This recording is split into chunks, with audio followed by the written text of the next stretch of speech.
poder passar aqui para a pauta do Bahia, né? Eu vou até compartilhar aqui essa guia aqui, ó.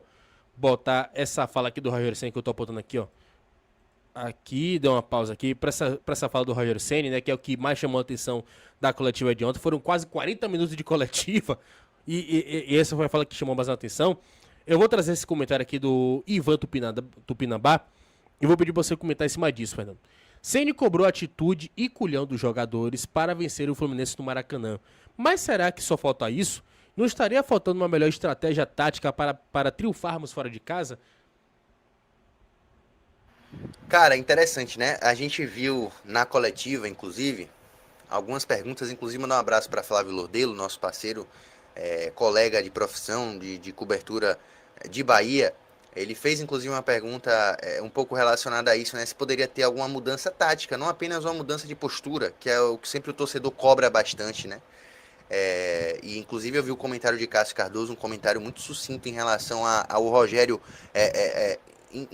às vezes, dizer essa fala, né? Em proferir essa fala, por muitas vezes acabar se colocando fora dessa situação, né? E o treinador, ele faz parte desse grupo, ele faz parte desse plantel, ele faz parte desse elenco, ele faz parte da forma como esse elenco é gerido.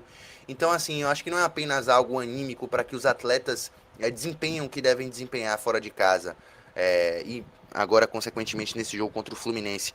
Mas eu acho que também passa muito por estratégia, né? Por, às vezes, tentar modificar um pouco esse estilo, modificar um pouco essa proposta, porque o Bahia, principalmente sem a força do seu torcedor, e principalmente por ainda não ser a equipe consistente defensivamente como deveria, não consegue, em alguns jogos, colocar em prática o futebol que sabe, né? Que é esse futebol associativo, esse futebol de troca de passes, envolvimento, de aproximação e o ataque à última linha pelos pontas, tanto o Pulga de um lado quanto o Ademir do outro.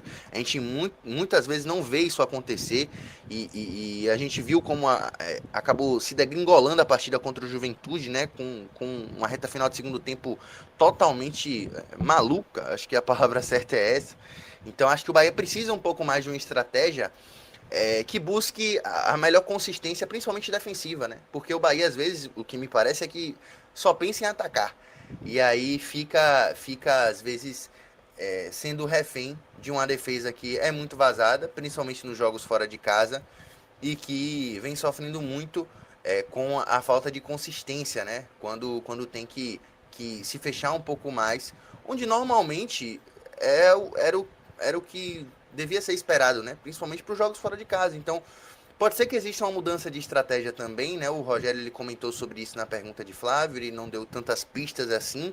Depois, um parceiro, Gabriel Bacelar, do BNews, também perguntou em relação a uma possível mudança de estratégia, né? E ele até discorreu um pouco mais em relação a isso, sobre as possibilidades para essa partida, mas de um panorama geral, eu acho que pode sim haver uma mudança não apenas de postura, que eu acho que é o principal para que essa equipe consiga o triunfo no Maracanã, mas também de estratégia. Quem sabe a gente vê de um meio campo mais reforçado, né, mais físico, acho que seria muito interessante.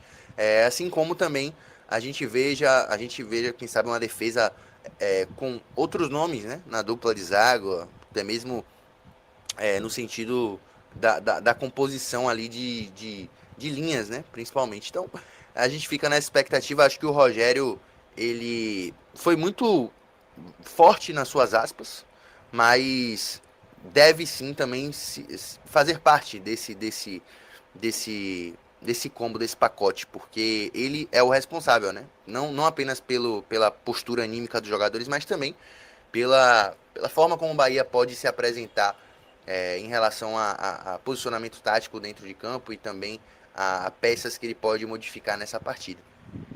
Vamos aqui soltar aqui o que o Rogério Ceni falou no jogo de ontem, né, na coletiva de ontem, que foi agora o comentário do nosso querido Fernando Ramos. A importância que seria acabar em quinto, isso eu falo todos os dias para ele. Da importância que seria voltar em abril, numa fase de grupos, quem sabe num pote 3, já falei isso aqui para vocês e falo todos os dias para eles. Falei agora quando acabou, falarei de novo na sexta-feira. Relembrarei-os no sábado. E se eles tiverem personalidade e culhão, quem sabe a gente ganha. Da importância que seria acabar em quinto, isso eu falo todos os dias para ele. Da importância que seria voltar em abril, numa fase de grupos, quem sabe num pote 3, já falei isso aqui para vocês e falo todos os dias para eles. Falei agora quando acabou, falarei de novo na sexta-feira. Relembrarei-os no sábado. E se eles tiverem personalidade e culhão, quem sabe a gente ganha. Daí...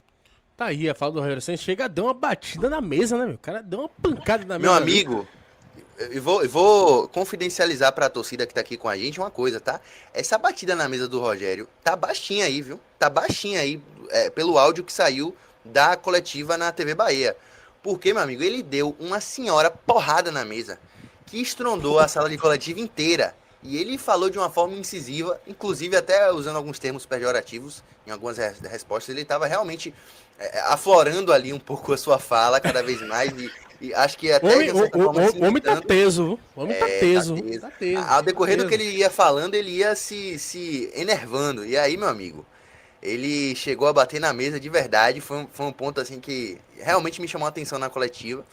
Porque o Rogério, inclusive, confessou isso. Ele é um cara acostumado a vencer. Ele não é um cara que se contenta com uma quinta, sexta, sétima colocação. Ele quer vencer, mas claro que ele tem que ponderar, né? Todos os pormenores de um campeonato brasileiro, de uma temporada tão longa e de uma equipe que está em formação ainda. Mas também, acho que é importante ele também fazer a sua autocrítica. Inclusive, houve pergunta também sobre uma autocrítica dele, né, em relação a essa temporada, para que ele buscasse realmente se fazer parte desse grupo, né? Porque não é apenas cobrar os jogadores, não é apenas você cobrar uma mudança de postura e pedir para que eles realmente coloquem na cabeça que é uma oportunidade gigantesca para esses jogadores, para que eles mesmos consigam ter mais folga no ano que vem, né? Ter um pouco mais de tranquilidade para trabalhar, jogando provavelmente só em abril, caso consiga a vaga direta, a fase de grupos.